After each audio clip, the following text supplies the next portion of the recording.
Hey, what's going on? I'm here today with a friend of mine, and we're going to talk about his martial arts journey. Let's get started. All right, like I said, I'm here with my friend Cameron Davis, and he is the founder and owner of Davis Martial Arts here in Aubrey, Texas. I think it's in between Aubrey and Pilot Point.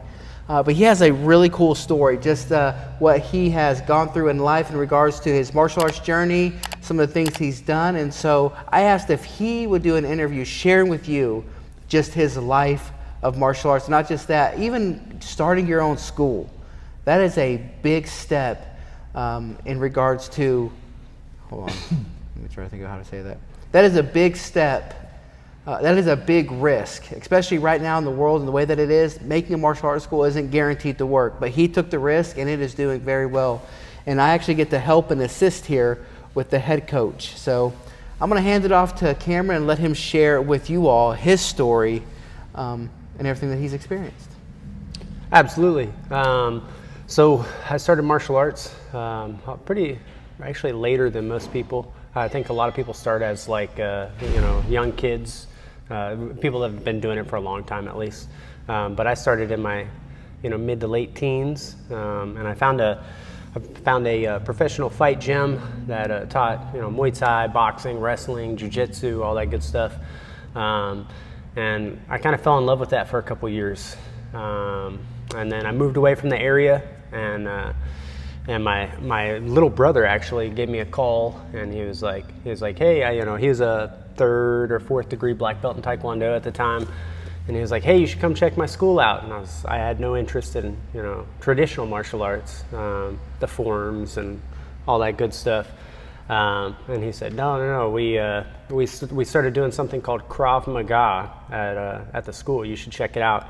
And this was like maybe early 2000s, so there's nothing on Krav Maga back then. I typed it in YouTube, and there was maybe one video I could find, and it was like... Now it's blowed up. It's everywhere. Yeah, it's everywhere. You type Krav Maga in, and it's like... There's this one guy on there that's insanely... I don't know, he's like this head instructor dude. I don't even know if you know what I'm talking about, but he does all the fancy, cool, flip around your neck and disarming cool things. Yeah. There's a few of those guys. Yeah, but I did the Krav Maga class, and I fell in love with it. We were hitting each other the first day and throwing knees, and it kind of fed very well from the Muay Thai, wrestling, all that stuff into Krav, because it was kind of a mix of all that stuff already.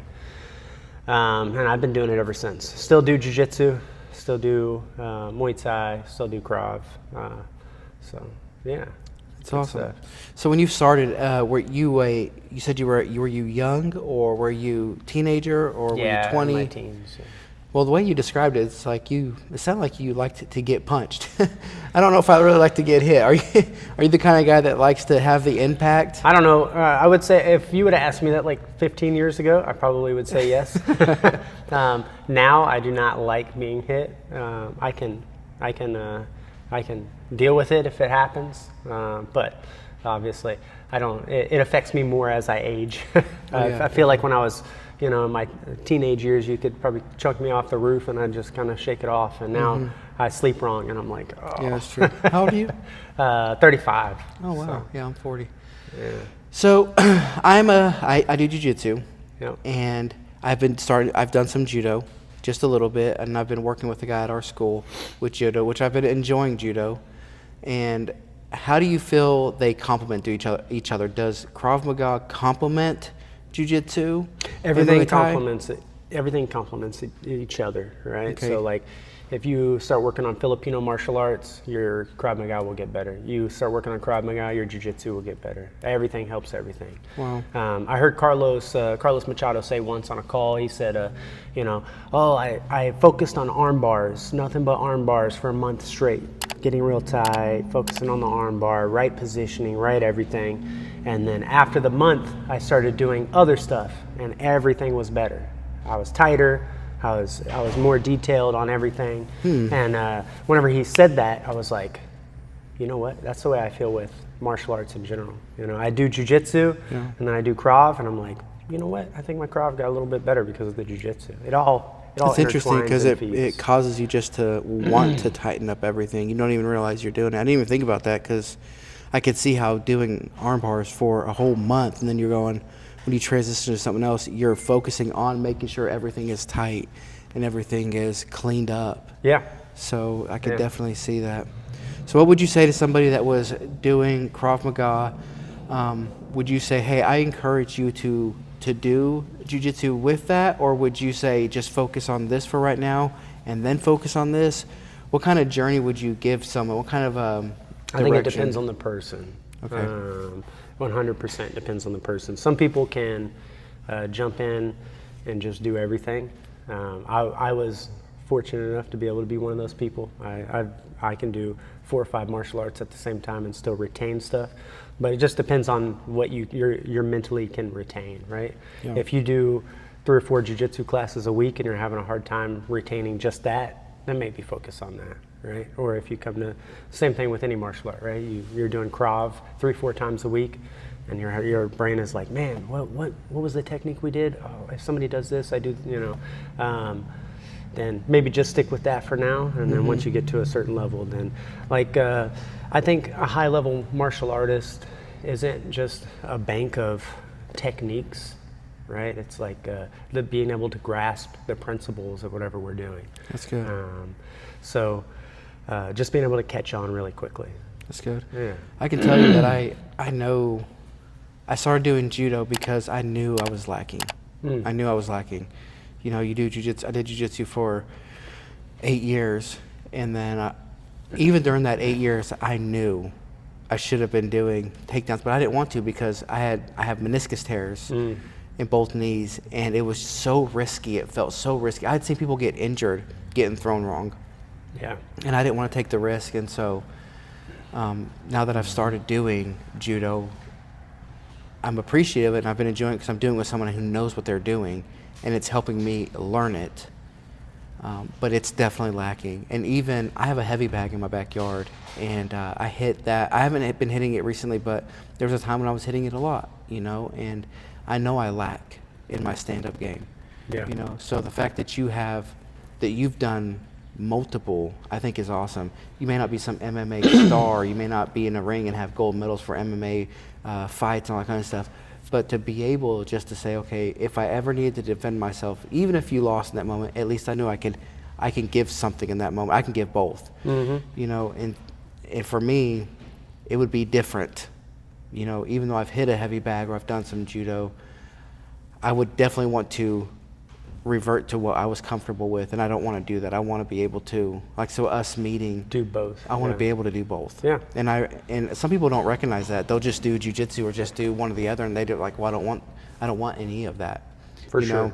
For sure. And I had that interview with Josh, and he even acknowledged, he's like, yeah, I did. I got to fight with a jiu-jitsu guy, and he was mixed with Krav, and he recognized he was missing that link. Yeah. When that guy did stand up, and then he's like, well, I want to take you down now after stand up, and Yeah. took him down. He It did. gives you options, right? That's good. Yeah. Instead of being like, oh, I have to go to the ground. Well, now this guy is, 60 pounds on me, and he kind of knows what he's doing. Well, I might be in trouble, Yeah. right? So maybe I stand up and just strike with him. That's what I want to do. I want to be able to do both. So, real quick, you started Davis Martial Arts how many years ago? About 3 years ago? Was it 2 or 3 years ago? When I opened this place? This place, yes. Yeah. It's this is my 3rd year. Yeah. Wow, that's awesome. So how is it doing? Do you have any what would you say to somebody that they want to start a school? If they're like, hey, I want to start a school, and you don't got to be long, but real quick, what would you say to that individual? Don't do it. No, I'm just joking. Yeah. So I would say make sure you understand the business side before you do it. I think a lot of people open martial arts schools because they love martial arts and they want to share that love with people, which is great. But that portion of owning a school is, maybe 5-10% of owning a martial arts school. The other 90 to 95% is, being able to run a business. You got to do everything: market, janitor. Something breaks, you got to fix it. Scheduling, everything. You have to do everything, right? So. Just make sure you have that in mind before. I think that's why a lot of martial arts businesses go under, is because You know, it's somebody that wants to, that's their dream. Oh, I want to teach people. You know, I want to share my love with others. And then it's like, man, this is a business. This is hard. I have to work at this every day. Right? So what was the amount you had now compared to then, and how many now? When I first started? Yeah. I don't know. I don't know the numbers, if I'm being honest. So obviously, when I first started, I had nobody. Yeah. And then I think within, you know, everybody loves the new schools and all of that. So within the first month or so, I maybe got 20 people. And then. But you've kept people. I've seen some of the same faces over time. Yes. And that's a big deal. Yeah. Keeping those exact same, like the first people that showed up. Yeah, I think it's the difference is being genuine, right? So like the people that come in here aren't just numbers, right? I'm not like, oh, I need 20 new students every month, and you know, I'm not. That would be great. Don't get me wrong, but the people that come in, I genuinely like want to get to know them. I want to hear their goals. Most people don't even know their goals themselves until you start talking to them, and then I want to help them achieve those goals, right?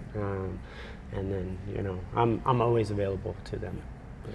How many teachers you got? You got Professor Mike. Yep. And then you. Yes. And Professor Mike is the Jiu Jitsu head coach here. Yep. And then you're over, it's just you two, Krav Maga and Muay Thai? Yeah, Krav Maga, Muay Thai. And then he does Jiu Jitsu. Okay, and you handle all those. Yep. Well, cool. Well, I hope you guys got something out of this interview. Like and subscribe. And again, if you're in this area and you're looking for a place to train, you can just come to Davis Martial Arts. You can look him up online. All right, until next time. Awesome.